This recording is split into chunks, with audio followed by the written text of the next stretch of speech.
السلام علیکم ورحمۃ اللہ وبرکاتہ۔ عزیز دوستو، آج پھر میں کلاس 10 کی درخشاں کتاب کا چیپٹر نمبر 16 لے کر حاضر ہوا ہوں۔ اگر آپ نے پہلے کے 15 ویڈیو کو نہیں دیکھا ہے تو آپ اس کو ضرور دیکھیں، اس کا لنک ڈسکرپشن میں موجود ہے، آپ وہاں جا کر ضرور دیکھ لیں۔ تو چلیے ہم لوگ اپنا سبق شروع کرتے ہیں۔ تو دوستو، سب سے پہلے میں آپ کو یہ بات بتلا دوں کہ آج کا سبق ہم لوگوں کا ایک انٹرویو کی شکل میں ہم لوگوں کا سبق ہوگا، اس لیے سب سے پہلے ہم لوگ انٹرویو کی تعریف اور اس کا تعارف ہم لوگ پڑھیں گے کہ انٹرویو کسے کہتے ہیں۔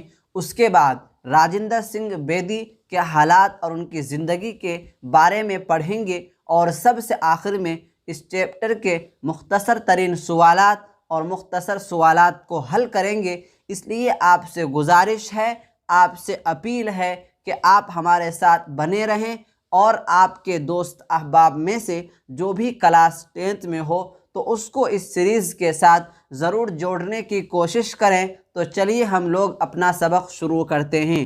تو دوستو، سب سے پہلے ہم لوگ پڑھیں گے انٹرویو کے تعارف کے بارے میں کہ انٹرویو کسے کہتے ہیں۔ تو جواب ہوگا انٹرویو انگریزی لفظ ہے، انگریزی زبان کا لفظ ہے، جس کے معنی یہ ہیں کہ کسی خاص موضوع پر دو اشخاص کی گفتگو اور ملاقات کے دوران آپسی بات چیت کو انٹرویو کہتے ہیں۔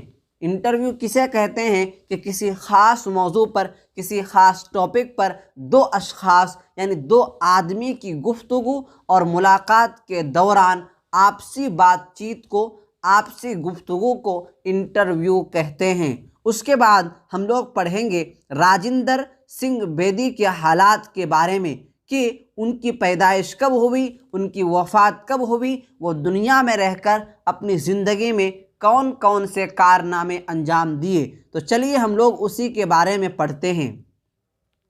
عہد حاضر کے بلند پایہ افسانہ نگاروں میں راجندر سنگھ بیدی کا شمار ہوتا ہے، یعنی عہد حاضر موجودہ دور کے بلند پایہ بڑے بڑے افسانہ نگاروں میں راجندر سنگھ بیدی کا شمار ہوتا ہے۔ ان کی پیدائش یعنی راجندر سنگھ بیدی کی پیدائش 1 ستمبر 1915 عیسوی کو لاہور میں ہوئی۔ راجندر سنگھ بیدی کا پہلا افسانہ مہارانی کا تحفہ ہے۔ کیا ہے؟ مہارانی کا تحفہ ہے، پہلا افسانوی مجموعہ، یعنی افسانوی کی پہلی کتاب، افسانہ کی پہلی کتاب دانا و دام ہے۔ کیا ہے؟ دانا و دام ہے۔ اور راجندر سنگھ بیدی کا ڈرامہ کا مجموعہ 7 کھیل ہے۔ کیا ہے؟ 7 کھیل ہے۔ اور ناول ایک چادر میلے سی، ایک چادر میلے سی۔ کچھ فلمیں بھی لکھے ہیں، دستک، گرم کوٹ، دیوداس، مرزا غالب اور مدھو متی۔ اور کیا ہے؟ مدھو متی۔ بیدی نے ابتدا میں پوسٹ آفس کا کام کیا۔ کہاں کا کام کیا؟ بیدی نے ابتدا میں پوسٹ آفس کا کام کیا، پھر آل انڈیا ریڈیو میں منسلک ہو گئے، یعنی وہاں بھی کام کرنے لگے، اور ترقی کر کے ریڈیو اسٹیشن ڈائریکٹر کے عہدے تک پہنچ گئے۔ اور راجندر سنگھ بیدی کا انتقال 11 نومبر 1984 عیسوی میں ہوا۔ اگر آپ سے کوئی سوال پوچھ دے کہ راجندر سنگھ بیدی کا انتقال کب ہوا تو آپ جواب دیں گے کہ 11 نومبر۔ کب؟ 11 نومبر 1984 عیسوی کو راجندر سنگھ بیدی کا انتقال ہوا۔ اب ہم لوگ پڑھنے جا رہے ہیں اس چیپٹر کے مختصر ترین سوالات کو، کہ جس میں سب سے پہلے سوال نمبر 1 میں ہے کہ انٹرویو لینے والے کا نام کیا ہے؟ انٹرویو لینے والے کا نام کیا ہے؟ تو جواب ہوگا عصمت چغتائی۔ کیا؟ عصمت چغتائی۔ سوال نمبر 2 میں ہے کس کا انٹرویو لیا گیا؟ کس شخص کا انٹرویو لیا گیا؟ تو جواب ہوگا راجندر سنگھ بیدی کا انٹرویو لیا گیا۔ سوال نمبر 3 میں ہے راجندر سنگھ بیدی کس شہر میں پیدا ہوئے، یعنی کس گاؤں اور کس علاقے میں پیدا ہوئے؟ جواب ہوگا راجندر سنگھ بیدی لاہور میں پیدا ہوئے۔ سوال نمبر 4 میں ہے بیدی کے پہلے افسانے کا نام کیا ہے؟